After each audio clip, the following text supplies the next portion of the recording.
Hello everybody. I know that you're deep in your making of, behind the scenes, whatever you want to call it. That's what most of you are doing, I gather. And I've had some emails about how difficult it is and how you're struggling with the duration.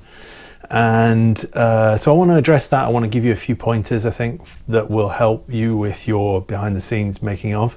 And this is industry week. We're supposed to teach you something about the industry. So what I've decided to do is to present to you a making of that I did. And it's for a freebie. Freebies are a really important part of being a media professional. I'm going to just talk about a little freebie that I made a few years ago. I had a quiet time, and I think that's a really good time to energize yourself by doing a freebie. I think it's one of the functions it can serve. If you're freelance, going out and doing some work is great for your mental health. It's great for your networking. It's great for all those things. And if you can make it useful to someone else, that's also a tremendous thing. I made a very short 2.5 minute documentary about a charity that had no video of any kind a few years ago. Being a trainee has helped me to become more confident, feel better about myself. Yeah, it's helped me a lot. The future does look a lot brighter now. I did it because I didn't have a lot of work on, and it was a neighbour of mine who was volunteering there, and he said, could you do something for us? So I made it, and just to give you an idea of how concrete things can come from freebies, a few months later I was able to pitch for a Westminster think tank that wanted 6 mini documentaries made about little charities around the country.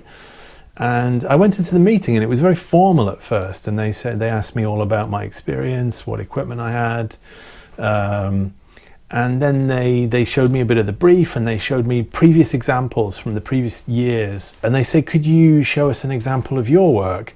And I showed them exactly what they'd just shown me, but in focus and HD, because theirs was SD, which is really weird, and with sound that you could hear the voices and not shot on top mic and things like that.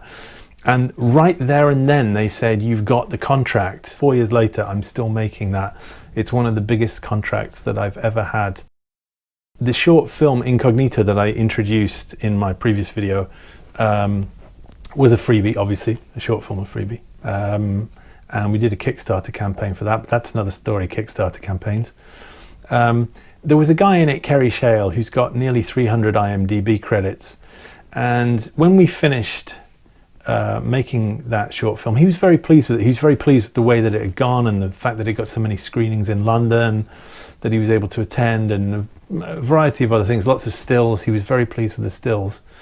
And he asked me to adapt a story from his life, which was how he worked with Stanley Kubrick many years ago, and it changed his approach as an actor, and it changed his life working with Stanley Kubrick.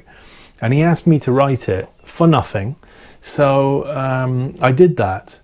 And when we were happy with it, we took it to a big TV drama director called Bruce Goodison. If you like television, you will have watched probably some of his things. Now, the first thing to stress at this point is this is the first thing that I get from this freebie, is that I've got a meeting with Bruce Goodison, is someone who I couldn't simply approach cold and expect to get a meeting with.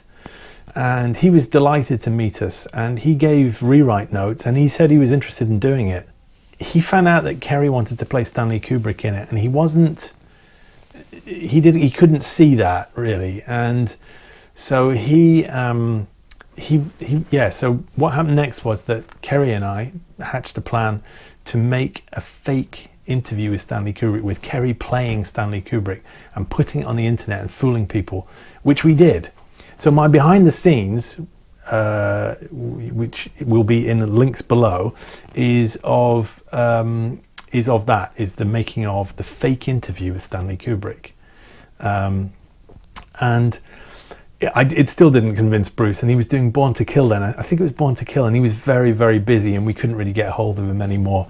And so we drifted on. We did a read through with a bunch of amazing actors who I really admire, and directing, Lydia Leonard, Michael Mears was there, Russell Tovey played the lead, directing them was another real pleasure that came out of doing this freebie. I don't have access to them, you know, by myself. Russell Tovey was attached for a while. We had a director attached. We had a producer who put money on the table.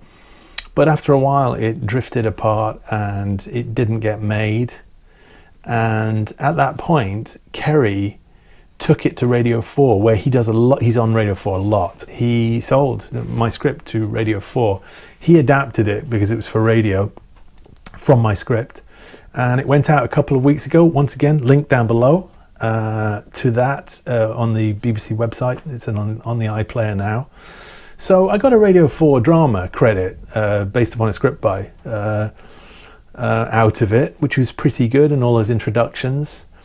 And all things considered, that would be a pretty good result, I would say, from a freebie. That it took a fair bit of time. It was quite a lot of writing.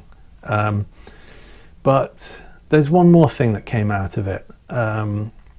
I wrote to Bruce and I said, actually, I've got something else that I'd like to show you, another spec script that, again, is a freebie, if you like. It's something I developed for my own pleasure, for my own satisfaction. And I sent him this much more serious script because the Kubrick thing was very fluffy and comedic, and that typically he makes very serious, politicized films. And I thought this is much more up his street, what I've written here. So I sent him that, and he came back to me and he said he wants to make it. So I'm actually right now waiting for my contract. And I think when you do get a career in the business, if you're freelance, you know, making sure that you stay fresh, freebies, launching yourself. If you get stuck in a rut and you want to do something very different, you want to show that you can do comedy, well, do a freebie and then show people that you can do it. I think it's a really good outlet for every professional. So that will bring to a close the freebie bit of the section and now move on to the making of. When you watch this making of, at the end of, just watch the making of, don't watch the actual film. There'll be a link to the actual fake interview as well. But just watch the making of, and at the end of it, I think you'll have a clear picture of what the overall project is, yeah? And I think that's really important to focus on in your making of films. And I think the other thing is, obviously, all the decisions that you've made in your area, yeah? And this is longer than your examples. You've probably typically got 2 to 3 minutes, each of you, depending on the size of your team, to talk. This is longer, but it covers costume, script, hair. It's got a load of different bits and pieces, post-productions in there. And you don't have to do all those, right? So it's longer than yours, but it's got a lot more content. What you need to show is why you made the decisions and why those were important. And I think those two things are very, very clear in my making of. And I think you should focus on that and think about the juiciest details. And there are some fun little ones in the Kubrick thing, and that's just the way that it happened. They don't have to be fun. They can be very serious, very detailed. You can do it. The tone doesn't have to be similar, but that same thing should be there. You should clearly define the project that's. So I've got a dry throat, and I don't have any water. You should clearly define the project that's behind it, and you should show some decisions that serve that project, so we understand why you went that way and not this way. Anyway, all the links are below, and I'm missing you. I hope everybody's okay. It's nice and sunny. We've got that going for us, and I hope to see you all soonest. Okay? Over and out.